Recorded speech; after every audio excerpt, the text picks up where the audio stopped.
Якутские рэперы сняли клип о сельской жизни. За несколько дней он набрал почти 500 000 просмотров. Бюджет клипа более чем скромный. Авторы скинулись на бензин и на реквизит. Что такое хатон, балбах и почему мамбет злой, разбиралась Айна Винокурова. Настоящий хатон свеж. Теперь эти строки из песни про свежий коровник напевают сотни людей, по крайней мере в Якутии. Впрочем, количество просмотров и комментариев позволяет говорить о международной популярности клипа «Злой мамбет». За пару дней видео заставило многочисленных пользователей Рунета искать переводы непонятных слов эпической пародии. Главный автор интернет-хита – обычный якутский студент, КВНщик Аял Адамов.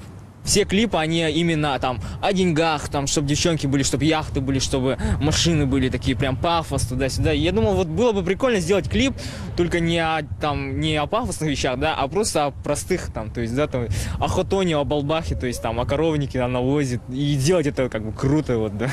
Большинство юзеров глобальной сети, кроме дымящего навоза, розовой фуфайки и симпатичных девушек, отметили качество видео и звука. Хотя по бюджету творения якутских КВНщиков этого не скажешь.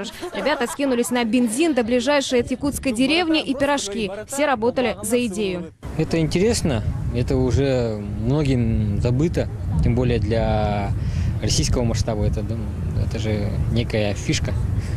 Это хорошо. Будет больше народу узнавать про Якутию. По словам авторов, «Злой мамбет» – это собирательный образ обычных деревенских парней, которых в России полно. Видео снято в стиле трэп-музыки. За основу ребята взяли клип Тимати GQ.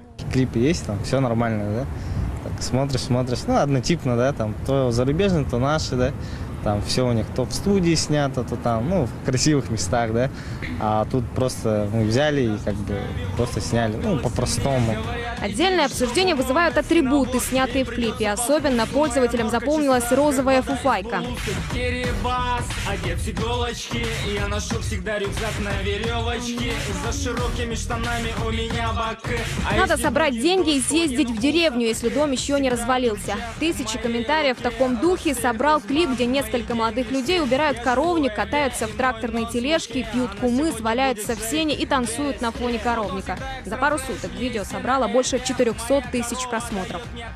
Якутский клип уже добрался до вершин рейтинга на многочисленных юмористических ресурсах. Судя по комментариям пользователей, видео взяло простотой сюжета, качеством картинки и звука. Ну а судя по откликам в местных порталах, розовая фуфайка станет настоящим трендом наступающей осени. Айна Винокурова, Александр Князев, Вести, Якутск.